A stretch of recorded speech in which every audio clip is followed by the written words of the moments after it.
Hola, bueno, en este vídeo voy a intentar leer de la página 8 a la 15, capítulos 4 a 6 del artículo este de Pérez Jara que está en la descripción del vídeo. Entonces comienzo leyéndolo subrayado y luego intentaré leer las notas mías que no las he leído previamente, pero bueno, a ver qué sale. Entonces, el tercer capítulo es del tercer capítulo al sexto, perdona, y de la página 8 a la 15. Entonces, el tercero se titula Sobre la discontinuidad de la vida psíquica.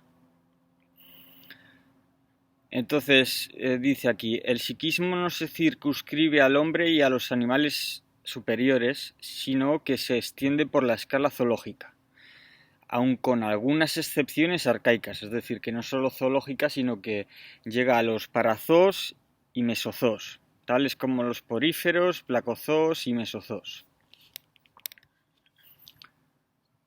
Dice, la influencia que unos organismos ejercen constantemente sobre otros no es prueba de la continuidad, por ejemplo, a través de la incitación al miedo, la risa o la ira compartidas, no es prueba de la continuidad entre sus contenidos psíquicos. Porque está hablando de la discontinuidad de los contenidos psíquicos. La discontinuidad. La discontinuidad es lo que caracteriza la materialidad, decía en los capítulos anteriores. No es prueba de la continuidad. La influencia de unos organismos a otros no prueba que haya continuidad entre sus contenidos psíquicos. Los contenidos de Pepito y de Juanito, no porque unos influyan a otros, no por ello esos contenidos psíquicos presentan una continuidad. Para que pudiera hablarse de una continuidad, habría que conectar, por medio de tecnologías modernas o futuras, sus sistemas nerviosos.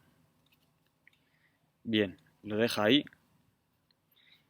Y no habla del tema, que yo sepa, no habla del tema de los siameses. Continúa.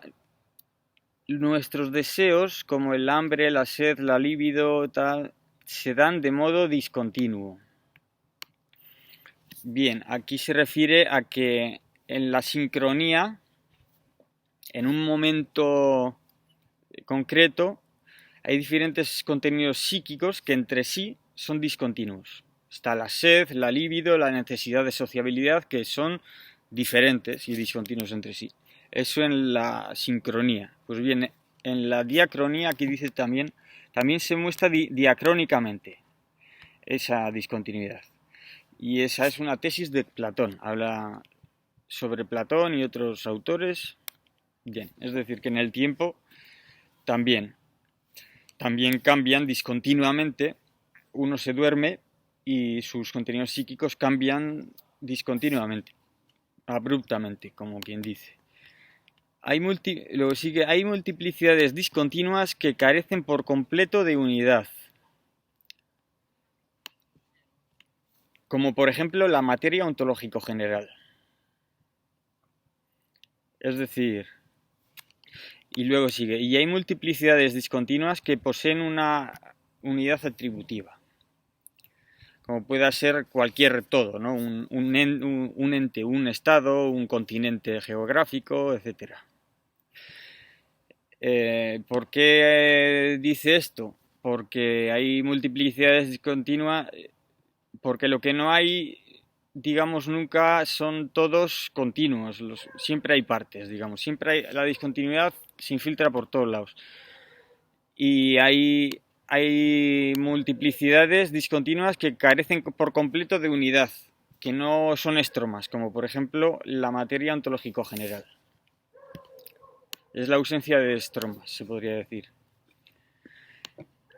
Es común considerar como criterio fundamental de la unidad del individuo humano, claro, ahí hablaba de la unidad, no hay unidades en la materia ontológico general. Y lo dice para plantear el asunto de la unidad del individuo humano o del organismo animal. Y dice que esa unidad se da en la trabazón entre sus distintas partes de su organismo, Supongo que ahí se refiere a M1, pero vamos. Como totalidad atributiva. Bueno, y también M2 y M3 y estas cosas. Mientras que la unidad entre los diversos contenidos de su psiquismo, claro, el psiquismo ahora es M2, estaría constituida por el ego. La trabazón de su organismo que le da a la unidad se da en M1 y en M2 esa trabazón estaría constituida por el ego. El ego sería la misma trabazón.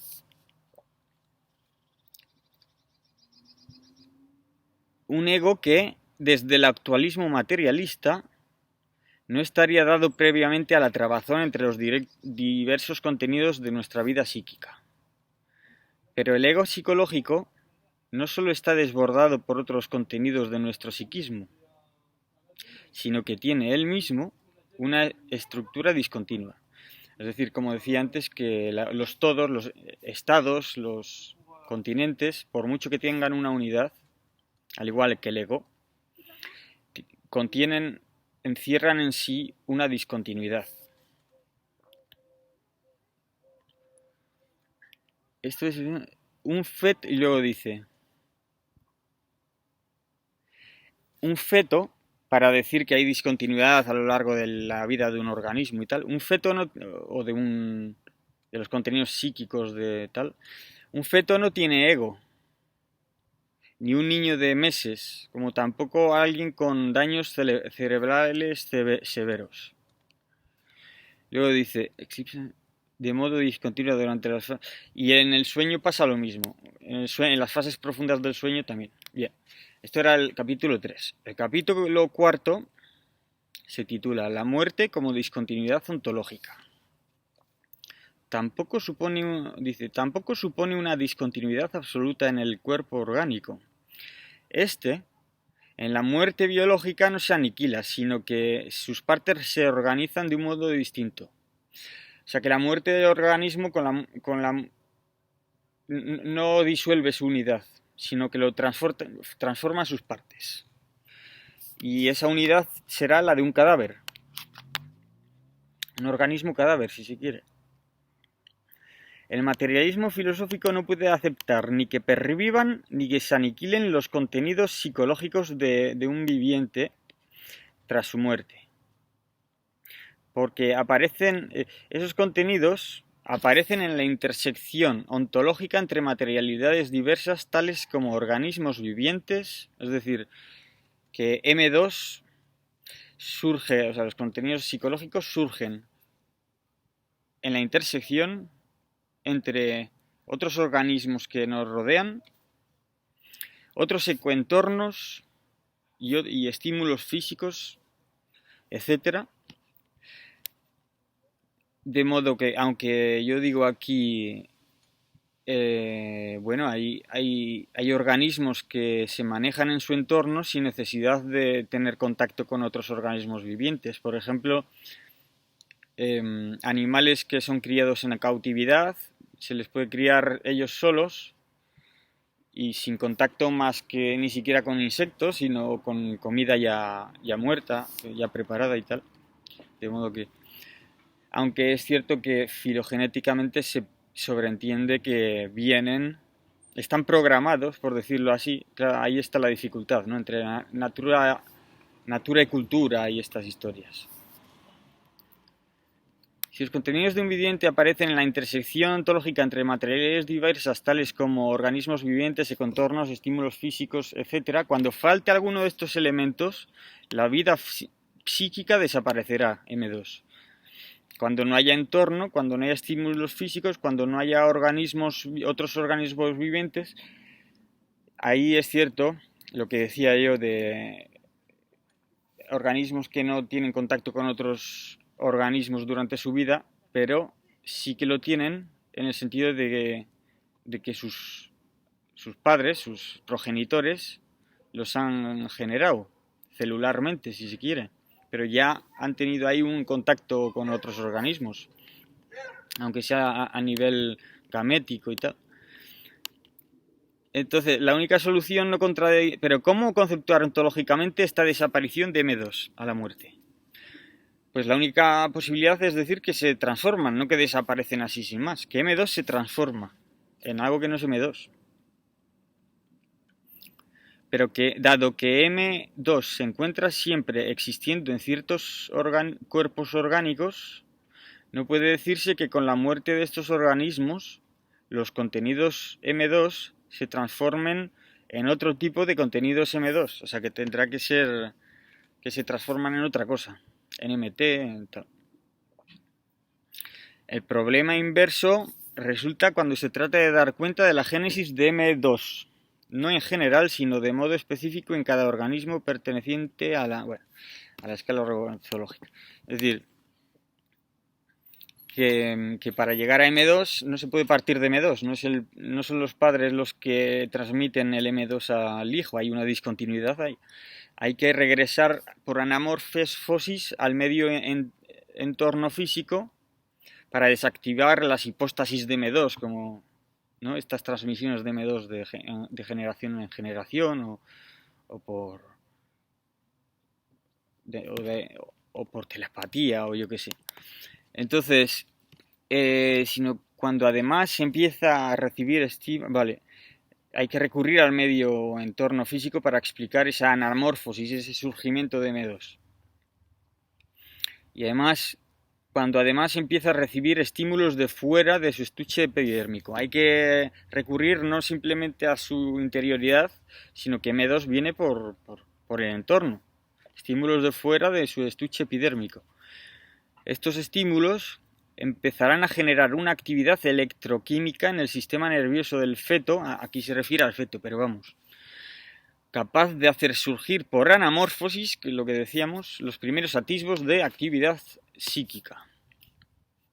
Y bueno, esto me recuerda a lo de en Burbujas, o como el libro este de Sloterdijk.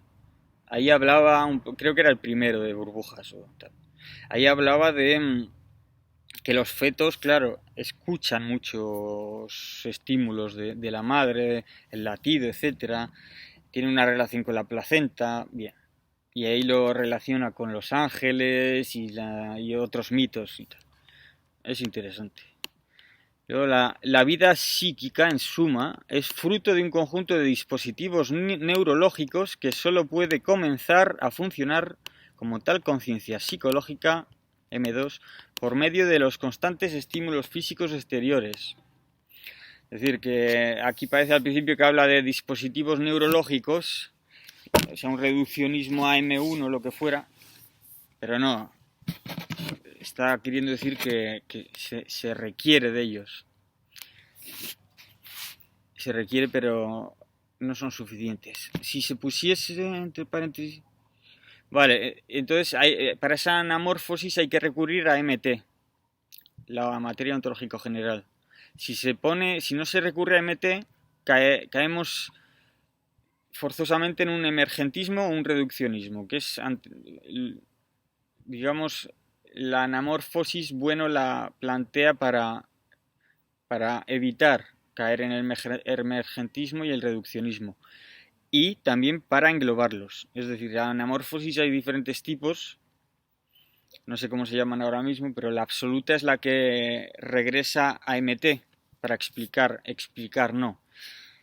Para explicar no, pero para recurrir a algo que te evite el tener que explicar una cosa de manera reduccionista.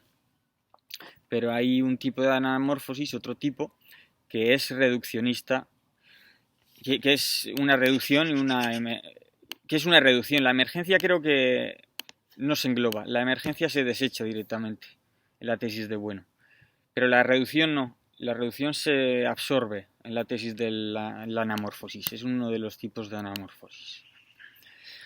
Entonces, la categorial, está la absoluta y está la categorial. La categorial es una reducción clásica. Bien, M2 no solo depende...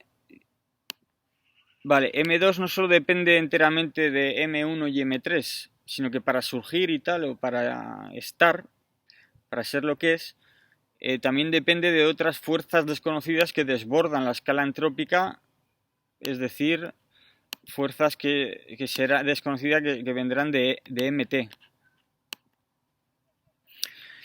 Bien, dado que esta totalización está recortada a nuestra escala finita, la tesis de que haya procesos materiales desconocidos que ejerzan influencia en el universo no tiene misterio alguno. El materialismo filosófico traduce desde sus coordenadas la tesis clásica de la docta ignorantia.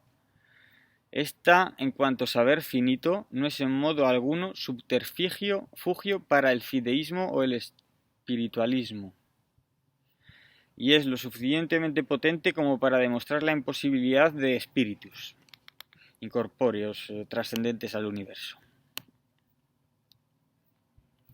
Es decir, que por mucho que las fuerzas que se requieran para explicar M2 sin mantenerse en lo que conocemos, sino recurriendo a MT precisamente, esas fuerzas MT no por ello dejan la puerta abierta a que entren posibles espíritus incorpóreos que puedan venir de MT, porque esos ya están descartados desde la inmanencia, digamos. Bueno, aquí llegamos al capítulo 5, que se titula El nomos de la muerte. Bien, dice al cabo de un rato, desde esta, vale, plantea unas cuestiones, por ejemplo, ¿cómo una persona cero, la persona cero, por ejemplo, alguien que se haya cargado a un asesino en serie, es una persona cero? Entonces, tras la muerte de ese individuo, ¿podría seguir influyéndonos si como persona es cero? Y lo plantea, su innegable influencia obligaría a retirar la consideración de su persona cero. Si acaso sigue influyéndonos, por ejemplo, pongamos el ejemplo que se suele poner generalmente es Hitler, ¿no? Entonces, vemos que sigue influyendo a la gente.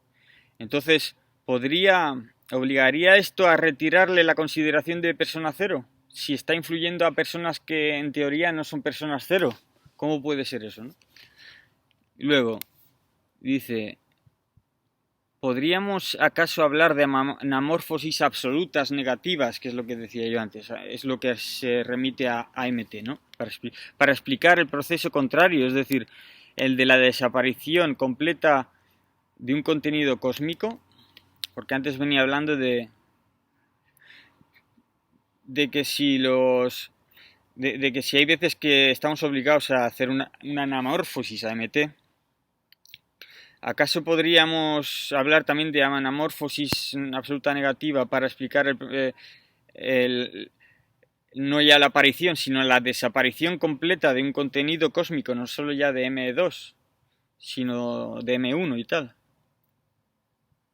¿Sería lícito aplicar estos esquemas ontológicos a otros contenidos más allá de M2, es decir, M1 y M3? Bien, esa es la segunda pregunta que se plantea. Y la tercera pregunta es, la transformación, nunca pueden transformar, vale, la transformación en la muerte biológica o en un coma profundo de contenidos psíquicos M2 en contenidos desconocidos no psíquicos pertenecientes a MT, ¿no rompería la discontinuidad de M2? Claro, porque querría decir que de M2 ha pasado a otro tipo de materialidad. Y entonces si ha pasado es porque había una discontinuidad, pero lo que se decía es que M1, M2 y M3 y lo que sea son discontinuos. Y la cuestión es, ¿y con respecto a MT también son discontinuos? Y dado que desde la concavidad de nuestra existencia, considerada como una especie de esfera, la muerte se nos presenta como la inevitable desaparición total de nuestra vida psíquica M2, es decir, como un no ser de nuestros contenidos M2, ¿acaso sería lícito despachar como meros sinsentidos metafísicos a la nihilidad de la muerte de la que hablan Heidegger y otros filósofos existenciales? Y bueno, luego volveré sobre los comentarios. En el capítulo 6, que es el último que iba a tratar, se titula a vueltas de nuevo sobre el problema clásico de las involucraciones entre la vida psíquica y el sistema nervioso. Bueno, las involucraciones entre lo mental y lo extenso, ¿no? De Descartes y eso. Dado que los esquemas de causa-efecto entre la mente y el cuerpo no son apropiados, ¿qué otros esquemas ontológicos podrían aplicarse además de las relaciones de presencia y copresencia? Es decir, me falta la mano y la siento, ¿no? Por ejemplo. O de ausencia, no lo menciona, pero vamos, yo creo que con presencia se refiere a eso. Hay una causalidad o algo así, no es causalidad, se requiere otro esquema para explicarlo. Entonces no es el esquema causa-efecto, sino el de presencia-copresencia. Por ejemplo, yo veo algo porque está presente, ¿no? O no, yo tengo un deseo porque hay cierta presencia, porque ha estado presente, etcétera.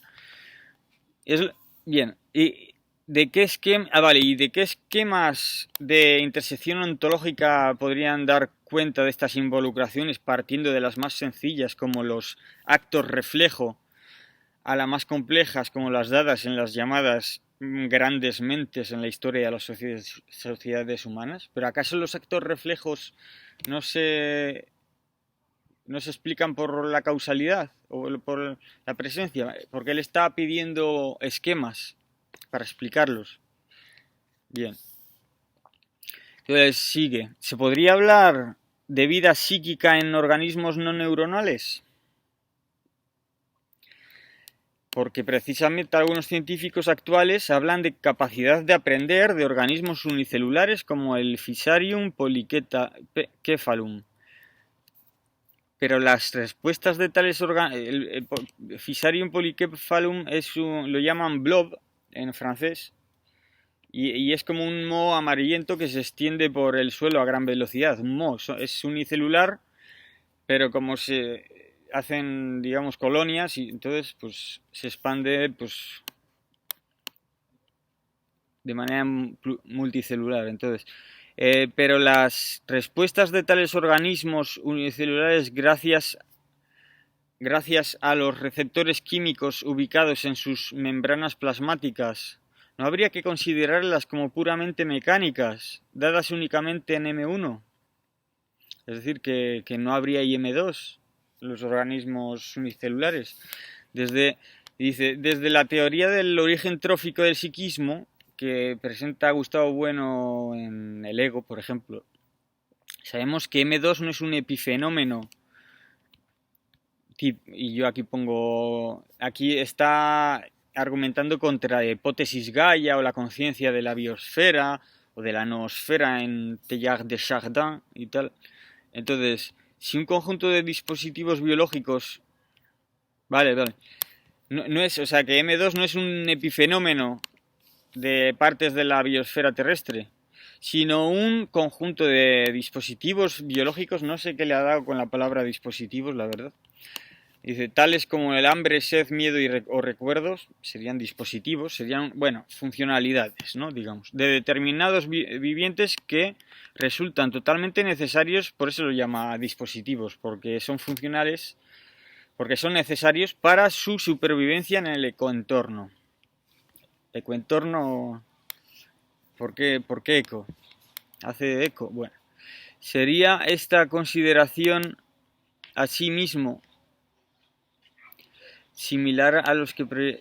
vale. ¿Hasta qué punto entonces podríamos hablar de M2 en organismos unicelulares? ¿Sería esta consideración animismo similar a los que proyectan vida psíquica en las inteligencias artificiales, en un ordenador, por ejemplo? ¿O por el contrario, negarla sería caer en el mecanicismo? Y en caso de que circunscribamos la vida psíquica tal como la conocemos a organismos neurales con sistemas nerviosos, ¿qué tienen de especial las sinapsis, los sistemas nerviosos, para generar M2? ¿Y acaso que el hecho de que lo desconozcamos es una cuestión que se podrá solucionar o hay que aplicar el ignorabimus de Dubois-Reymond. Bien, hasta aquí de la página 8 a la 15. Entonces yo ahora voy a leer las notas que he puesto para... Como las tengo, pues las leo, aunque llevamos ya 25 minutos, pero bueno. Entonces, aquí donde dice que hay excepciones a los animales, M2 se da en los animales, pero también en organismos unicelulares. Y pongo yo, y también algunos protistas, y no sé si también algunas bacterias. Que ahí me baso en lo que dice Bueno. Porque Bueno pone el M2, el surgimiento de M2 lo pone Bueno en cuestiones tróficas y tal. Y es que, digamos que los organismos vegetativos se diferenciarían de los que contienen M2 en que los vegetativos tienen interruptores en su membrana, ¿no? Impiden el paso de ciertas cuestiones. Y los organismos que en M2 son los que tienen irruptores en el medio, o sea, que irrumpen en el medio, y ahí estaría la diferencia. Que bueno, siempre se pueden plantear cuestiones que echen abajo esa distinción, pero dice, aquí pone, la influencia que unos organismos ejercen constantemente sobre otros no es prueba de la continuidad de... Vale. Por ejemplo, que dos personas se influyan no quiere decir por eso que haya habido una continuidad entre sus contenidos psicológicos, M2. Pero aquí él utiliza la expresión a través de la incitación al miedo, a través. Cuando se influyen a través de la incitación. Y yo aquí pongo el momento continuidad de lo que hablaba en el vídeo anterior entre M2 y M2 de distintos sujetos tendrá entonces que pasar por M1, por lo cual ese momento continuidad ya es discontinuo, o ser coordinado por M3, ya que entre esos dos M2 solo se especifica un momento de discontinuidad. Entonces, ¿cómo se articulan dos M2 que son discontinuos? Pues esa continuidad entre ellos tendrían que pasar por M1 o M3, de alguna manera. Yo no me responsabilizo de lo que digo, yo simplemente sigo el juego al sistema. Vale, para que pudiese hablarse de una continuidad real, habría que conectar por medio de tecnologías modernas o futuras sus sistemas nerviosos. Y aquí pongo yo. Si hay una simploqué en siameses a través de M1. Es lo que, claro, lo que había propuesto antes, ¿no? Para que el M2 de los siameses, como no puede ser continuo, porque son dos personas diferentes, esa continuidad deberá de pasar por M1 a través de, y simploqué en siameses a través de M1. Esto demuestra que M2 entre individuos separados puede mantener cierta continuidad por medio de M1 y de M1 y o M3 en el caso de individuos separados totalmente. Claro, en el caso de siamesis será por medio de M1 la continuidad. En el caso de no siamesis será por medio de ya sea M1, ya sea además M3. Como están conjugados en realidad, M1, M2, M3, eso siempre está conjugado. Y ponía dos paréntesis. La continuidad se da por medio de M1 y pongo M2 también es el M2 del prójimo. Claro, es que Gustavo Bueno decía que M2, los qualia y estas cosas, no solo es el M2 del propio sujeto que ve el color rojo, sino es el color rojo está fuera. Y además, yo estoy viendo, cuando me dirijo a alguien, el M2 suyo directamente, de algún modo. No solo veo un monigote. Eso se lo he entendido yo a Bueno. Bien, entonces esa continuidad se da a través de M1. Bien, entonces vale. Luego sigue, nuestros deseos, aun los más primarios, como la hambre, la sed, tal, se dan de modo discontinuo en el tiempo, en la sincronía. Y luego, diacrónicamente, también hay una discontinuidad entre los contenidos M2. Bien, y aquí pongo, querrá decir sincrónicamente, en el espacio o en la jorá de Platón. O no sé cómo lo querrán decir si es que M2 se da solo en el tiempo. Claro, es que para Gustavo Bueno, aunque eso es un poco arriesgado, porque Gustavo Bueno decía M2 se da en el tiempo, M1 se da en el tiempo y en el espacio, y M3 o solo en el espacio, bueno, no sé, y M3 en ninguno de los dos. Entonces, si M2 se da solo en el tiempo, será siempre diacrónico. No podrá haber una discontinuidad de los contenidos M2 sincrónicamente en el mismo sujeto. Si se da solo en el tiempo, no puede ser, o sea, tiene que darse siempre una unidad, ¿cómo se dice? Sinestesia.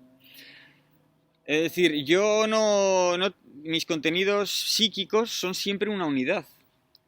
Y donde se da la discontinuidad sería en el tiempo, en el paso de unos a otros, pero no en lo que yo veo y lo que yo escucho, lo que yo siento y el calor y el dolor. Vamos, si hiciéramos caso a eso de que decía Bueno, de que el M2 se da solo en el tiempo. Y pongo, de todos modos aquí habla como de diferentes estratos verticales de la actividad M2, lo cual la admitiría todavía evitar hablar del espacio. O más bien se hablaría de un espacio virtual, la pantalla de la conciencia, etc. Pero en la sincronía lo que se dan son sensaciones discontinuas en el espacio, dolor de muelas y de espalda al mismo tiempo, etc. Entonces, la única manera de solventar el asunto, si admitimos que M2 solo se da en el tiempo, la única manera de solventar el asunto es decir que esa discontinuidad en la sincronía sigue siendo temporal, pero en el sentido de que hay como estratos rítmicos, más que... Pero claro, estrato ya es espacio, entonces es complicado. Pero si el ritmo se define si el tiempo se define por el ritmo, entonces ya si el tiempo se define por el ritmo, los ritmos ya implican cierta conjugación de tiempos y eso ya implica cierto sentido espacial. Es decir, que diciendo que el M2 se da solo en el tiempo, no se dice nada porque el tiempo se define ya por el espacio. Luego dice, hay multiplicidades discontinuas que carecen por completo de unidad, como la constituida por la materia ontológico general. Y yo digo, ¿y por qué no hablar más bien de la materia ontológico general como continua, pero no una? Porque él dice que es múltiple y discontinua. Y yo digo, pues vale, que no sea una, o sea, que sea múltiple, pero que sea continua, ¿no? A ver qué sale. Ya que si MT ya es discontinua y por lo tanto ya está recortada, entonces el pasar de MT a MI sería un recorte sobre un recorte. Recortar algo que ya está recortado o no, que se está recortando, vaya. Pero ¿cómo cortar lo que ya está cortado? O sea, tú si vas a cortar, es como como cortar un abismo. Claro, si es pura discontinuidad, si MT es pura discontinuidad, es como cortar el vacío, ¿no? Te pierdes el punto de apoyo. Pero claro, yo creo que se soluciona con lo de la simploqué, ¿no? MT sería discontinua y tal, pero hay simploqué. Ni todo está conectado con todo, ni todo está desconectado. ¿Cómo cortar lo que ya está cortado? ¿Con qué rellenar las discontinuidades de MT? Si las discontinuidades de MI del mundo se rellenaban con MT. Según la tercera acepción que daba de MT en el vídeo anterior, o el previo aún. ¿Acaso las discontinuidades del mundo MI se rellenan con las continuidades de MT?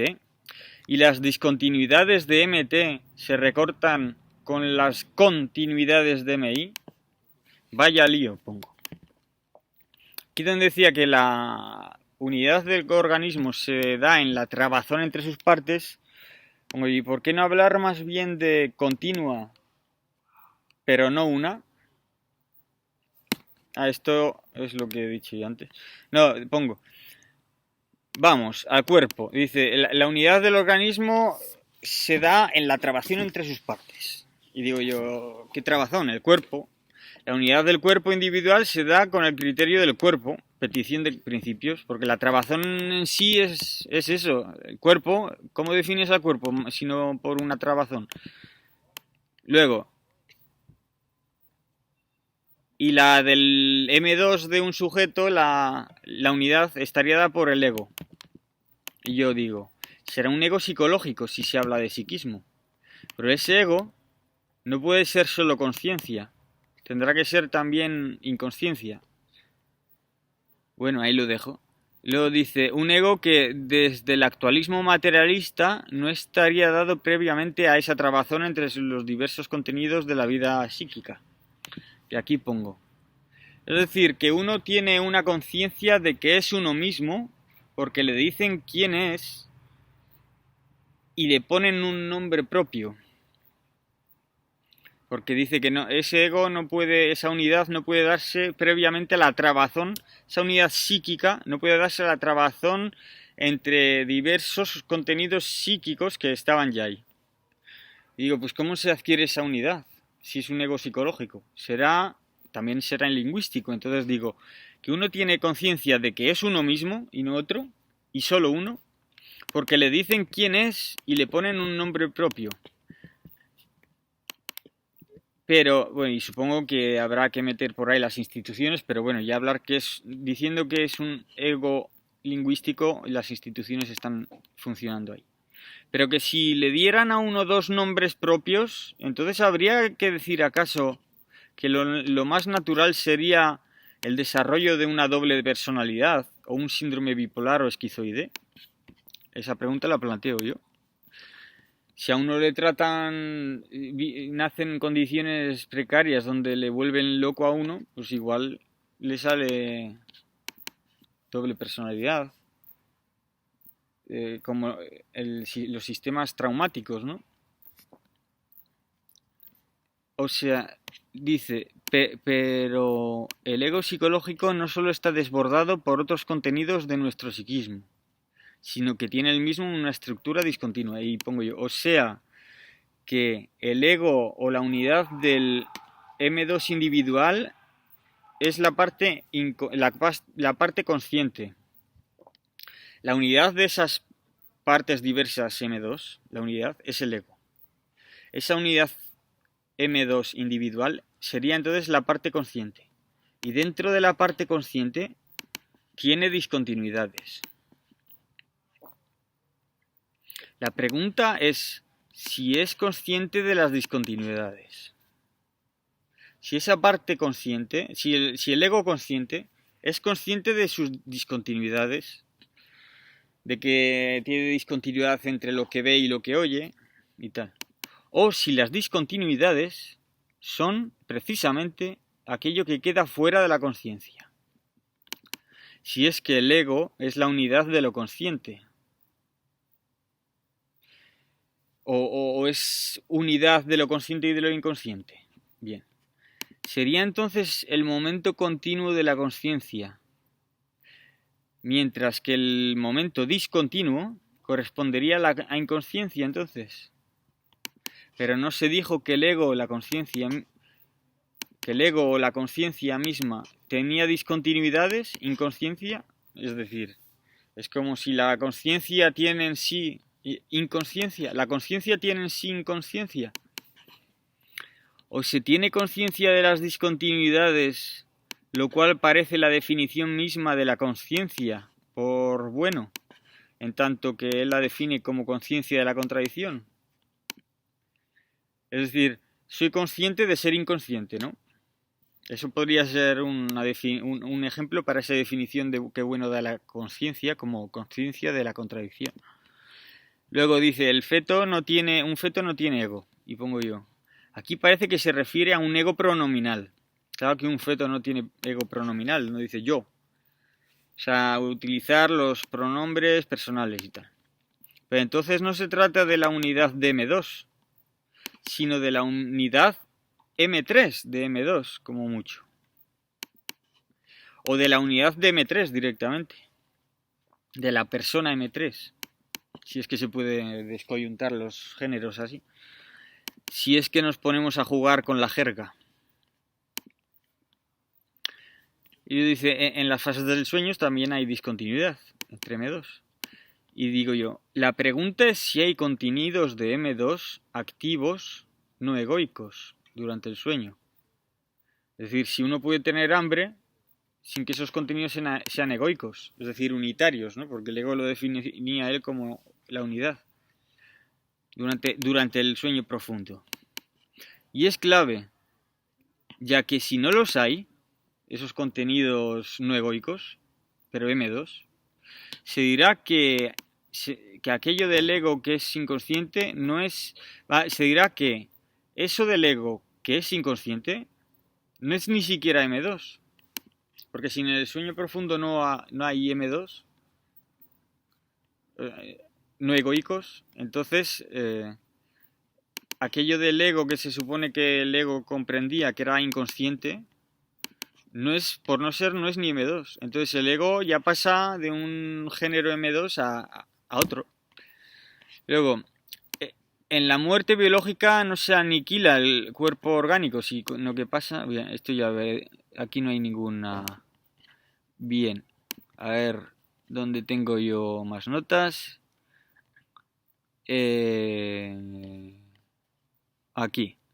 La vida psíquica, en suma, es fruto de un conjunto de dispositivos neurológicos que solo puede comenzar a funcionar como tal conciencia psicológica por medio de los constantes estímulos físicos exteriores. Y a eso de los dispositivos pongo yo. Habla de dispositivos como quien habla de aparatos que generan identidades sintéticas, de contextos determinantes y tal. M2 como hiperrealidad, como si fuese algo generado con un aparato, con un dispositivo neurológico. En ciencia se requiere de los aparatos o contextos determinantes, el equivalente a lo que él estaba diciendo ahí de dispositivos neurológicos, pero también de dos cursos por lo menos que confluyen, cursos operatorios, para dar lugar a una verdad, que confluyen en ellos, en estos aparatos o dispositivos neurológicos. Bien, y pongo aquí y del sujeto también requieren, del sujeto.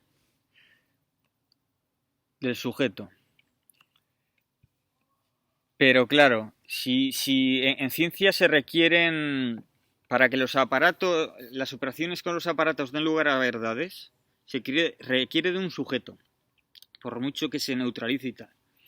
Pero entonces ese sujeto, si se hace la analogía con esto de que M2 surgiría de dispositivos neurológicos y constantes estímulos, entonces, ¿quién cumpliría el papel de sujeto científico ahí? Pues los constantes estímulos físicos. Los estímulos físicos exteriores cumplirían el papel físicos y no físicos y de otros organismos. Cumplirían el papel de los sujetos operatorios científicos. Y había puesto dos paréntesis que es en ello, los referenciales o la naturaleza externa o los... Vale, claro, como se requieren en ciencia dos cursos operatorios que confluyan para generar una verdad,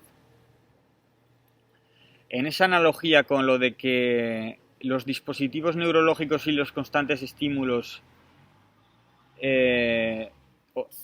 producen M2, Pues los dispositivos neurológicos corresponderían a lo que en nociología se llaman referenciales,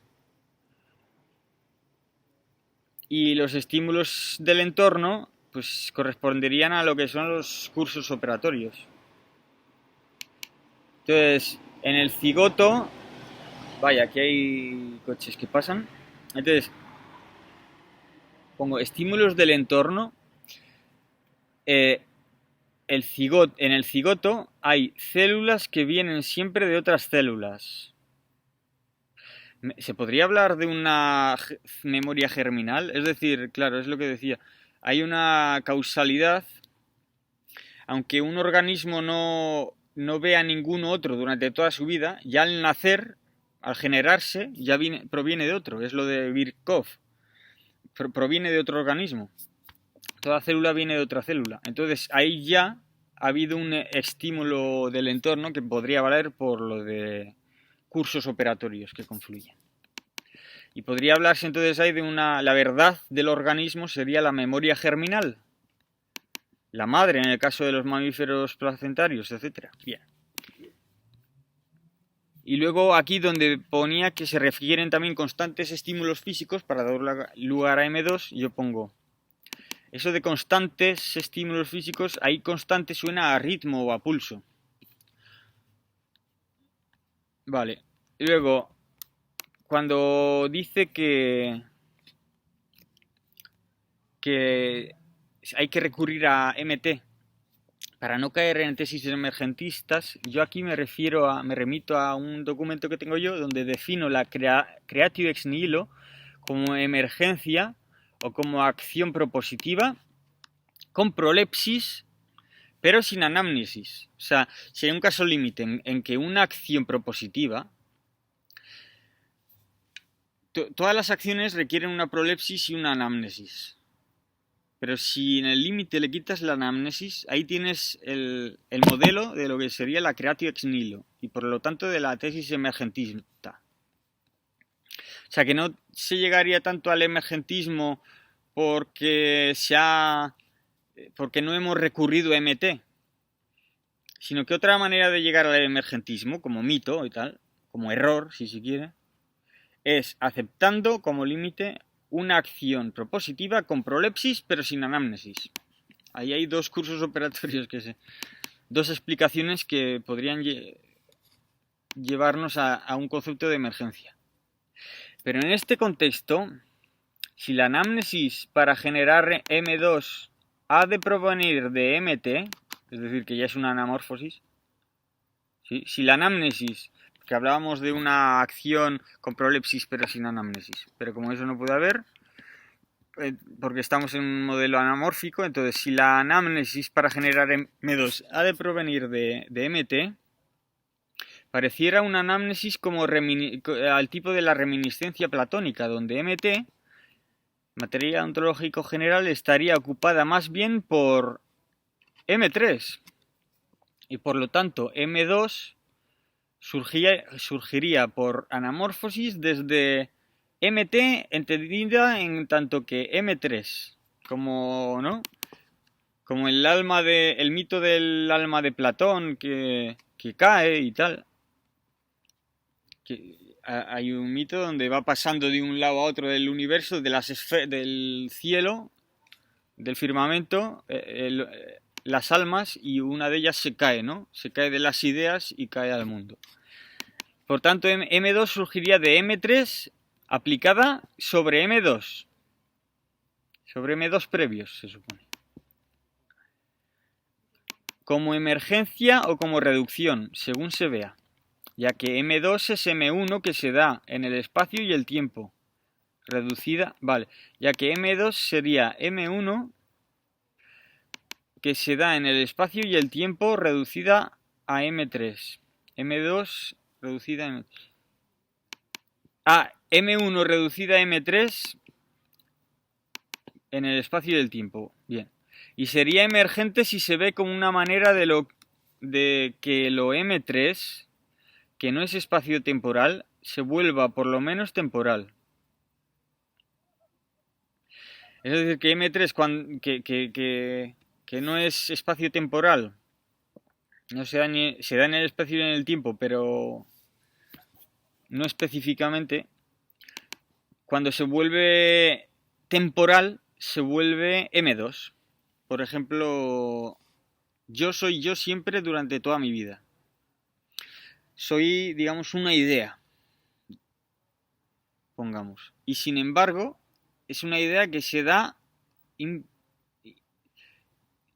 pegada al tiempo de mi vida. Yo soy mi vida. Entonces, cuando M3 se define por lo temporal, es M2.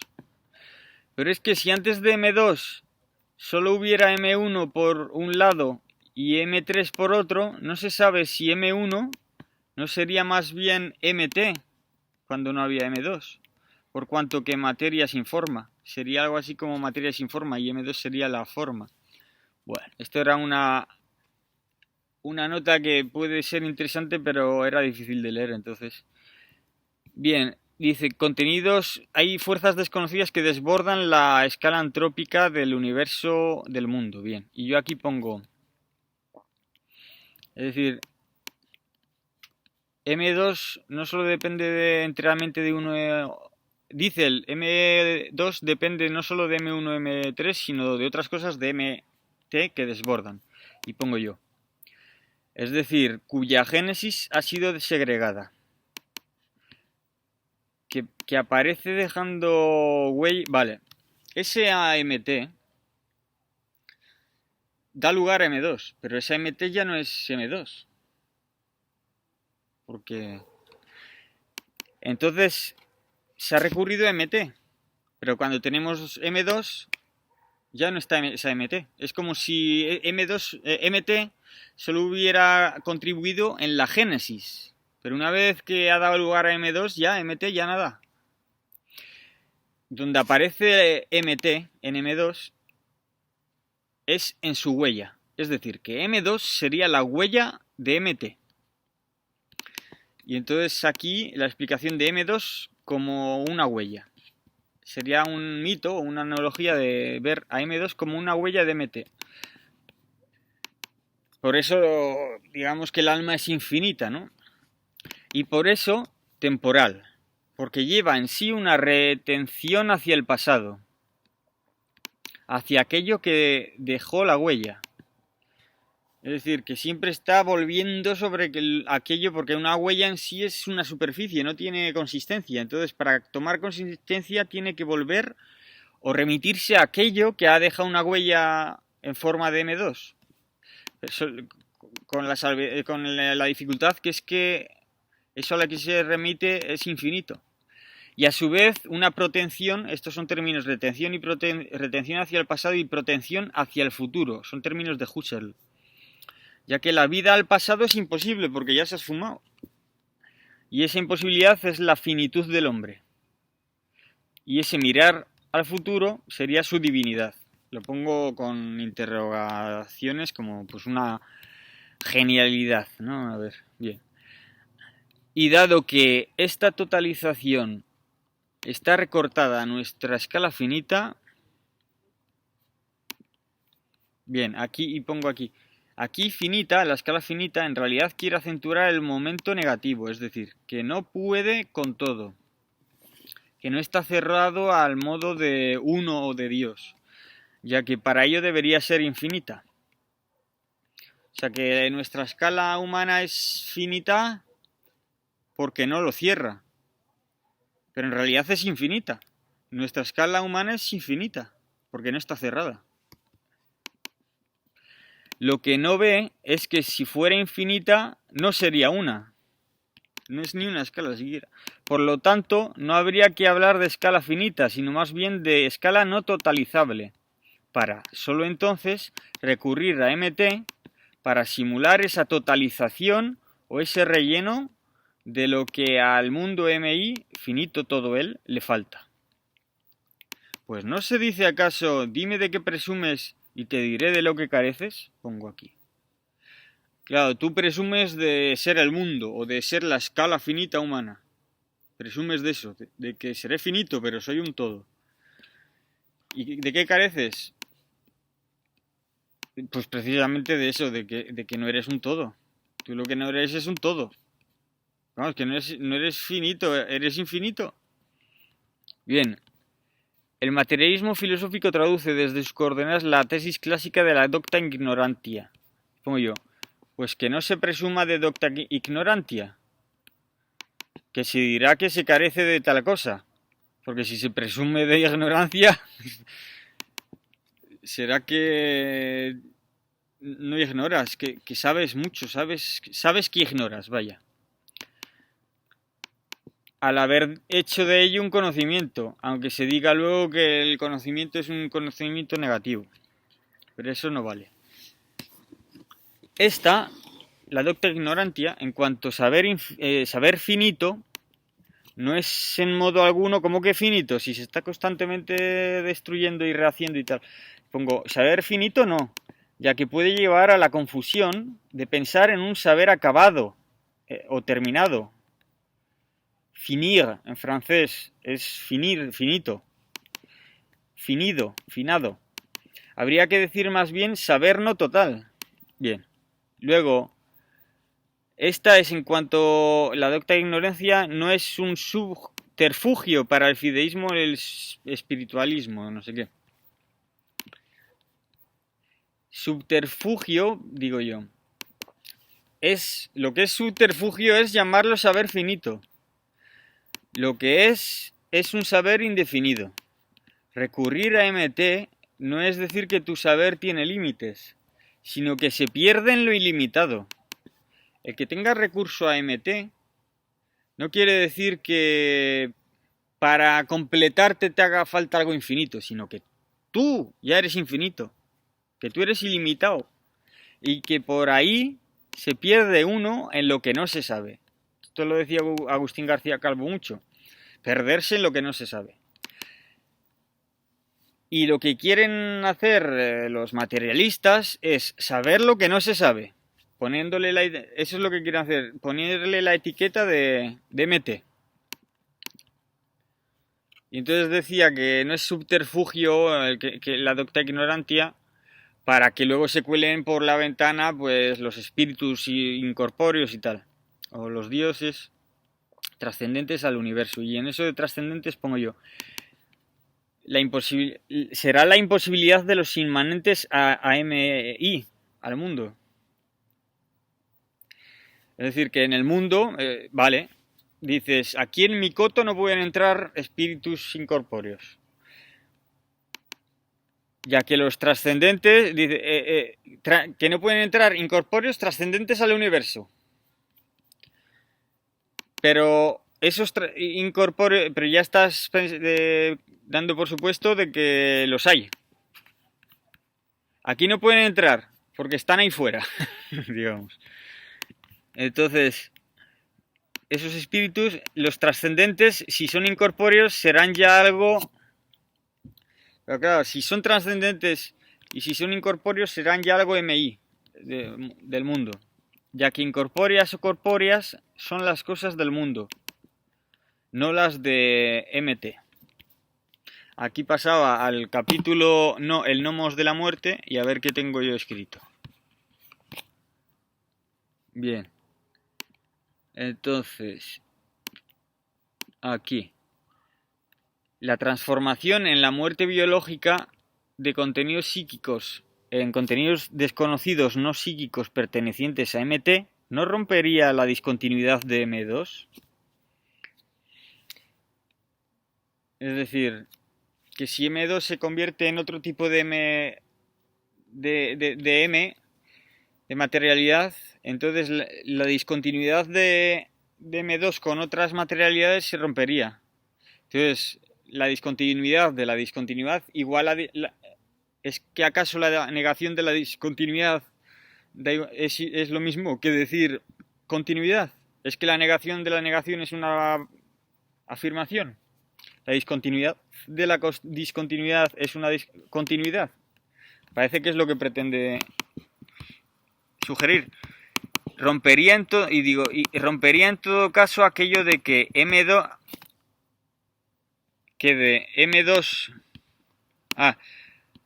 rompería en todo caso aquello de que M2 con M2 o con MT da M2. Aquí sería M2, vale, M2 más M2 o más MT igual a M2.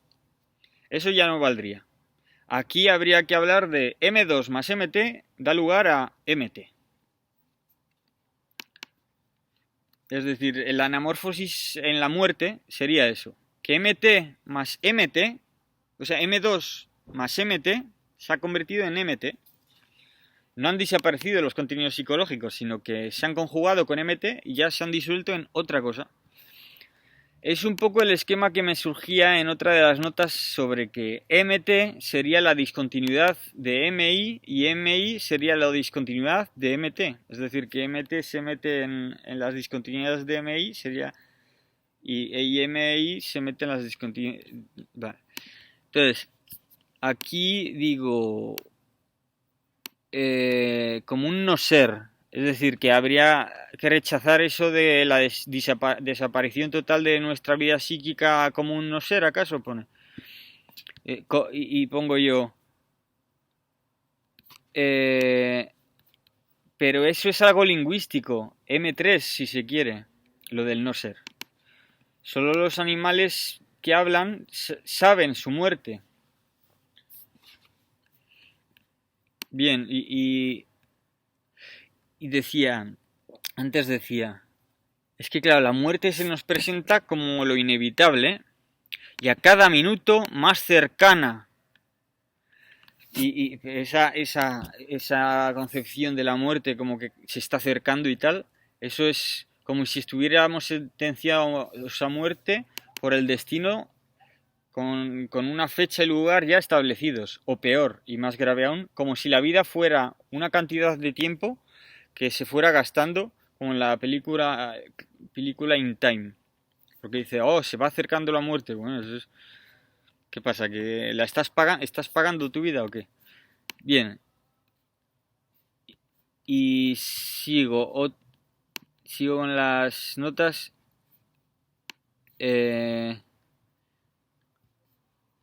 Sí, aquí. Pues creo que quedan muy pocas. Lo del ignorabimus de Dubois-Guémont, que dice que tienen de especial las sinapsis para que den lugar a M2, ¿no?